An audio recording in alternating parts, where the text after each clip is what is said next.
జనసేన జిల్లా అధ్యక్షుడు బండ్రెడ్డి రాము దిష్టిబొమ్మను దగ్ధం చేసిన జనసేన కార్యకర్తలు. పెడన నియోజకవర్గంలో జనసేన కార్యకర్తల్లో అసమ్మతి సెగ వెల్లడైంది. జనసేన జిల్లా అధ్యక్షుడు బండ్రెడ్డి రాము దిష్టిబొమ్మను దగ్ధం చేసిన జనసేన కార్యకర్తలు.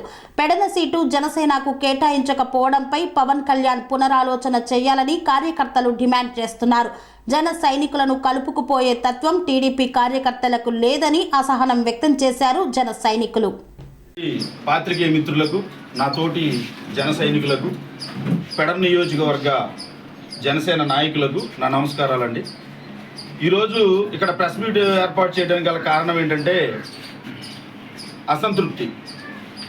మేమందరం కూడా 2014లో కళ్యాణ్ గారు పార్టీని స్థాపించి బయటుండి బీజేపీకి టీడీపీకి ఆయన పొత్తు ప్రకటించినప్పుడు, మద్దతు ప్రకటించినప్పుడు మేమందరం ఆయన మాటని శిరోధార్యంగా భావించి ఆ పార్టీని అధికారంలో రావడానికి ఎంతో కృషి చేసామండి. అలాగే మా ఆశ ఏంటంటే పవన్ కళ్యాణ్ గారిని సీఎంగా చూడాలనేదే మా ఆశ. దాంతోనే ప్రతి ఒక్క జన సైనికుడు ఇక్కడ అతనికి ఉన్నటువంటి ఎన్ని పనులైనా పక్కన పెట్టేసి పార్టీలో తిరగటం. జనసైన్యంలో తిరిగే ప్రతి ఒక్కడు కోటీశ్వరుడు కాదండి, కూలికి వెళ్ళే వాళ్ళమే. అయినా సరే మా పనులు పక్కన పెట్టి తిరిగేది ఏంటంటే మెయిన్ కాన్సెప్ట్ కళ్యాణ్ గారిని సీఎంగా చూడాలనేదే ముఖ్య ఉద్దేశం. అయితే 2019లో ఆయన సింగిల్గా పోటీ చేయడం జరిగింది. దానివల్ల ఒక్క సీటే గెలుచుకున్నాం. మా అధినాయకుని కూడా ఓడిపోవటం మాకు చాలా బాధాకరం. దాని గురించి కళ్యాణ్ గారు చేస్తున్నటువంటి త్యాగాలకు నిజంగా మేము దాసోహం. కానీ అయ్యా కళ్యాణ్ గారు, మీకు చేతులెత్తి నమస్కారం చేస్తున్నాను. మీరు సంపాదించినటువంటి రూపాయిని లెక్క లేకుండా ఖర్చు పెట్టేస్తున్నారు. ఎక్కడ కష్టం అంటే అక్కడికి వెళ్ళి మీరు ఇచ్చేస్తున్నారు. దానికి మేము చేతులెత్తి మొక్కుతాం సార్ మీకు. కానీ మరీ ఇంత త్యాగం చేస్తే మేము తట్టుకోలేకపోతున్నాం సార్. నిన్నటి నుంచి చెప్పాలంటే ఎప్పుడైతే పెడన నియోజకవర్గం టీడీపీకి కేటాయించారని చెప్పారో ఆ రోజు నుంచి, ఆ టైం నుంచి ఇక్కడ ఉన్న ప్రతి ఒక్క జన సైనికుడు కనీసం మంచినీళ్ళు కూడా ముట్టనోళ్ళు ఉన్నారు. ఇది వాస్తవంగా ప్రెస్ మీట్ సాక్షిగా చెప్తున్నాను. కార్యకర్తలకి మేము ఏమని చెప్పాలి సార్? స్ఫూర్తి పెడన నియోజకవర్గంలో ఎందుకు లేదని అడుగుతున్నాను. ఇవాళ అనేకమైన ఇబ్బందులు పడతా ఉన్నాం. మరి ఇవాళ ఈ మూడు పార్టీలు కూడా ఆ బలమైన సామాజిక వర్గాన్ని ఎందుకు పరిగణలో తీసుకోవాలో మూడు పార్టీలు సమాధానం చెప్పవలసిన అవసరం ఉంది. అదేవిధంగా రైతులు కూడా అనేక ఇబ్బందులు పడుతూ ఉన్నారు. రైతుల ఇబ్బందులు ఏమైనా ఏ రోజైనా ఏ పార్టీ అయినా పట్టించుకుందా? మేము రైతు ఇబ్బందులు పట్టించుకున్నాం. ఇవాళ కార్మికులు, చేనేత కార్మికులు ఆత్మహత్యలు చేసుకున్నారు. ఇవాళ చేనేత కార్మికులకు నూలు లేని పరిస్థితి. నూలు ఎలాగలాగో వచ్చి ఒక చీర నేస్తే కొనలేని దిక్కుతోచిన స్థితిలో ఇవాళ చేనేత పరిశ్రమ ఉంది. చేనేత పరిశ్రమ గురించి స్పందించింది జనసేన పార్టీ. మడాడుల గురించి స్పందించింది జనసేన పార్టీ. మిగతా సామాజిక వర్గాలు అందరికీ స్పందించింది జనసేన పార్టీ. మేము బీసీ సామాజిక వర్గాన్ని తప్పు చేయట్లేదు. గౌడు కులాన్ని ప్రేమిస్తున్నాం. గౌడు సోదరులు కూడా అభివృద్ధి చెందాలి, వాళ్ళకి సీట్ రావాలి. కానీ 15 సంవత్సరాలుగా ఒక సామాజిక వర్గాన్ని అణిచివేత గురి చేసి ఒక సామాజిక వర్గానికే మీరు పెద్దపేట వేయడాన్ని మేము జీర్ణించుకోలేకపోతున్నాం. ఇవాళ ఏదైతే బలమైన సామాజిక వర్గం ఉందో ఆ సామాజిక వర్గానికి ప్రతినిధిగా మేము మాట్లాడుతూ ఉన్నాం. ఏదైతే మా ఎస్సీ ఎస్టీ సోదరులు ఉన్నారో వాళ్ళ ప్రతినిధిగా మేము మాట్లాడుతూ ఉన్నాం. దేవంగ సోదరులు ఉన్నారు, వాళ్ళ ప్రతినిధిగా మేము మాట్లాడుతూ ఉన్నాం. ఇవాళ అగ్నికుల క్షత్రియులు ఉన్నారు, వాళ్ళ ప్రతినిధిగా మేము మాట్లాడుతూ ఉన్నాం. ఇంతమంది ఇన్ని సామాజిక వర్గాలు ఉన్న పెడ నియోజకవర్గంలో ఏ సమస్య మీద పోరాడిని ఎప్పుడు బయటకు రాని వ్యక్తులకి వాళ్ళ సీట్ ఇచ్చి మీరు పెద్దపీట వేస్తే మేము చూస్తూ ఊరుకోం. మాకెందుకు సీట్ రాలేదు? ఇవాళ 24 సీట్లే మీరు పొత్తులో తెచ్చుకుని ఏ రకంగా ముందుకు పోతారో మాకు అర్థం కావడం లేదు. దాని మీద కూడా ఖచ్చితంగా పవన్ కళ్యాణ్ గారు ఎవరిని ఇవ్వాల్సిన అవసరం ఉంది. అదే కాకుండా పెడ నియోజకవర్గం సీటు గురించి ఖచ్చితంగా పునరాలోచన చేయాలి. మాకు సీటు సరే పొత్తులో భాగంగా టీడీపీకి ఇస్తే ఇచ్చారు. అసలు మాకు కనీస ఇంప్రూవ్మెంట్ ఎందుకు లేదు? నిన్న కాక మొన్న బంటిమిల్లిలో ఓ సమావేశం, కార్యకర్తల సమావేశం జరిగితే అక్కడ సాక్షాత్ మా జిల్లా అధ్యక్షుడే ఈ సీటు మనదే, ఖచ్చితంగా పెడ నియోజకవర్గంలో జనసేన పార్టీ పోటీ చేయబోతా ఉంది. మీరందరూ సమాయత్తం కాండి, మీరు గ్రామ కమిటీలు వేయండి అని. మేము గ్రామ కమిటీలు వేస్తే నిద్రాహారాలు మాని పెడ నియోజకవర్గంతో 4 మండలాల్లో ఏ గ్రామాన్ని విడిచిపెట్టుకోకుండా మేము గ్రామ కమిటీలు వేసాం. చేసిన మా పాత్రికేయ మిత్రులకు, జనసేన పార్టీ నాయకులకు, కార్యకర్తలకు ప్రతి ఒక్కరికి పేరు పేరున నా నమస్కారాలు తెలియజేసుకుంటున్నాను. ఈ ప్రెస్ మీట్ ముఖ్య ఉద్దేశం పెడ నియోజకవర్గ ఎమ్మెల్యే సీటు జనసేన పార్టీకి రాకపోవడాన్ని మమ్మల్ని తీవ్రంగా కలిసివేసింది. ఎందుకంటే 4.5 సంవత్సరాలుగా ఎన్ని పోరాటాలు చేశామో, ఎన్ని ఉద్యమాలు చేశామో ఇటు పాత్రికేయ మిత్రులకు, పెడ నియోజకవర్గ ప్రజలకు తెలుసు.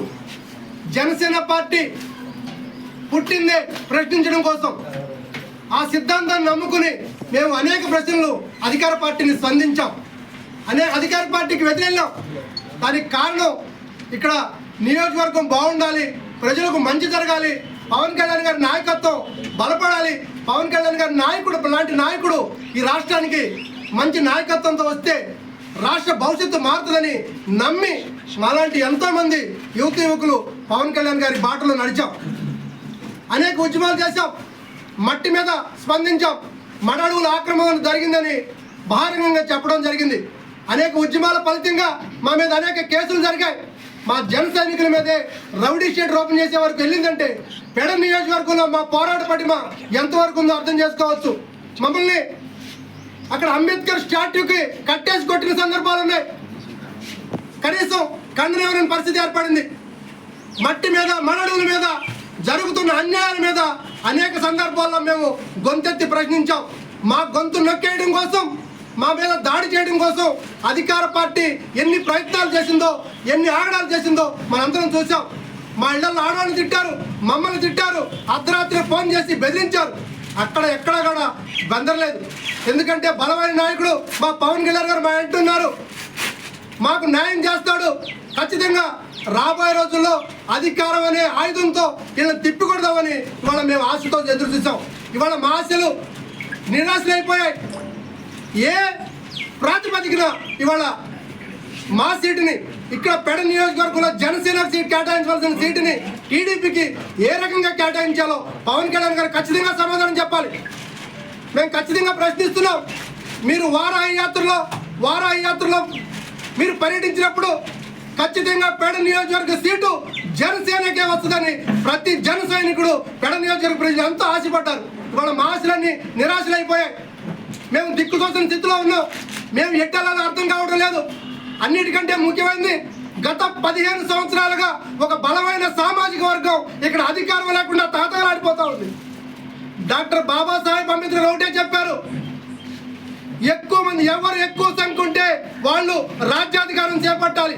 నమస్కారం. ఇక్కడికి వచ్చేసినటువంటి పాత్రికేయ మిత్రులకి, మా జన సైనికులందరికీ కూడా నమస్కారాలు తెలియజేస్తూ, ఈరోజు ఈ పరిస్థితులలో ఈ పత్రికా సమావేశం పెట్టవలసి వస్తుందని మేమైతే ఊహించలేదు. గత 4 రోజుల క్రితం బంటిమిల్లి మండలంలో మా పార్టీ కార్యకర్తల సమావేశం పెట్టినప్పుడు కూడా జిల్లా అధ్యక్షుల వారు పెడన జనసేనకే కేటాయించారు, మన పార్టీ అభ్యర్థి ఉంటారని ఘంటాపదంగా చెప్పారు. దానికి తోడు మన నియోజకవర్గం నుంచి బూత్ కమిటీ మెంబర్ని, పోయినసారి ఎలక్షన్స్లో ఏజెంట్లుగా పనిచేసిన వాళ్ళందరినీ కూడా పిలిపించుకొని సెంట్రల్ ఆఫీస్లో ట్రైనింగ్ ఇచ్చి, మనం పెడన జనసేన పోటీ చేస్తుంది, మీరు అందరూ అలర్ట్గా ఉండండి అని చెప్పి ట్రైనింగ్ క్లాసెస్ చెప్పుకోండి. ముందస్తు సమాచారం లేకుండా నిన్న సడన్గా పెడన జనసేన కేటాయించడం తెలుగుదేశంకి అనేది జన సైనికులు పూర్తిగా జీర్ణించుకోలేకపోతున్న విషయం. పవన్ కళ్యాణ్ గారు గతంలో చెప్పారు, ప్రతి నియోజకవర్గంలో నా చెవులు కళ్ళు పనిచేస్తున్నాయి, అక్కడ ఏం జరిగినా కూడా నా దృష్టికి వస్తుంది, నాకు తెలియదని మీరు అనుకోవద్దు, ప్రతి పాయింట్ని క్షుణ్ణంగా నేను చూసి మీ కార్యకర్తలతో సంప్రదించి మీ అభిప్రాయానికి గౌరవం ఇచ్చి మీ అందరి అభిప్రాయాలకి అనుగుణంగానే అభ్యర్థిని ఎంపిక చేస్తాను అని ఎన్నోసార్లు ఎన్నో నియోజకవర్గాల మీటింగుల్లో, పార్టీ సెంట్రల్ ఆఫీస్ మీటింగుల్లో కూడా కళ్యాణ్ గారు చెప్పారు. మేము దాన్ని గుడ్డిగా నమ్మాం. గత 4 నెలల నుంచి పెడన నియోజకవర్గానికి ఒక రివ్యూ మీటింగ్ పెట్టండి, క్రియాశీలక కార్యకర్తలతో కానీ యాక్టివ్గా పనిచేసే నాయకులు, అభ్యర్థిత్వం ఆశిస్తున్న నాయకుల్ని పిలిచి మా అభిప్రాయం తీసుకోండి, ఆ తర్వాత మీరు నిర్ణయం తీసుకోండి అని పొత్తు ప్రకటించక ముందు నుంచి కూడా మేము డిమాండ్ చేస్తూనే ఉన్నాం. రాజకీయ కార్యదర్శి హరిప్రసాద్ గారికి కానీ, ప్రెసిడెంట్ సెక్రటేరియట్కి కానీ ఎన్నోసార్లు ఎన్నో లెటర్ హెడ్లు, మెసేజ్ల రూపంలో, రిక్వెస్ట్ల రూపంలో అపాయింట్మెంట్కి కూడా మేము ప్రయత్నం చేసాం. పరిస్థితులు 4 నెలల నుంచి అలా వాయిదా వేసుకొచ్చిన తర్వాత కూడా, పొత్తు ప్రకటించిన తర్వాత కూడా మేము ఎన్నోసార్లు రిక్వెస్ట్లు చేయటం, అపాయింట్మెంట్ కోసం ప్రయత్నం చేయటం జరిగింది.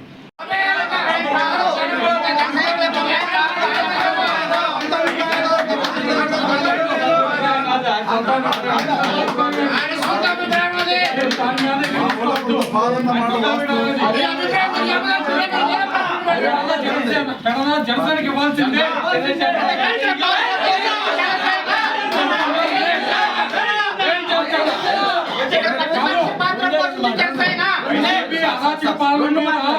డబ్బులు తిన్నవాడికి కేసులు పెట్టి చూడడానికి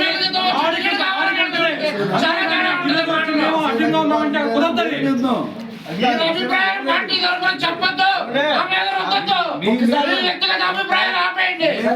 ప్రతిపక్షం మాత్రం పోషించి జనసేన ఇక్కడ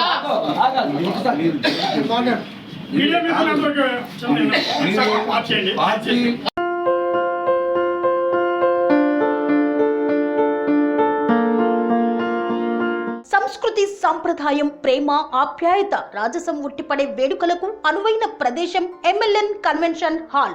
కని విని ఎరుగని రీతిలో జరిగే మీ ఇంటి కళ్యాణ వైభోగానికి అందమైన కళ్యాణ వేదిక MLN convention hall. MLN convention hall ప్రత్యేకతలు: సువిశాలమైన wedding halls, centralise AC banquet hall మరియు విశాలమైన డైనింగ్ హాల్, వధువరుల కోసం ప్రత్యేక ఏసీ మరియు నాన్ ఏసీ గదులు, నక్షత్రాల వెలుగులో పచ్చని పచ్చికపై పార్టీల కోసం అనువైన గార్డెన్. ఎంఎల్ఎన్ కన్వెన్షన్ లో సీసీటీవీ పర్యవేక్షణతో పూర్తి భద్రత. ఎక్స్పీరియన్స్ అండ్ ప్రొఫెషనల్ వర్కర్స్ గల అన్నపూర్ణ గ్రూప్ వారి సేవలు. 2000 వాహనాలు పార్కు చేసేందుకు సువిశాల పార్కింగ్ సౌకర్యం.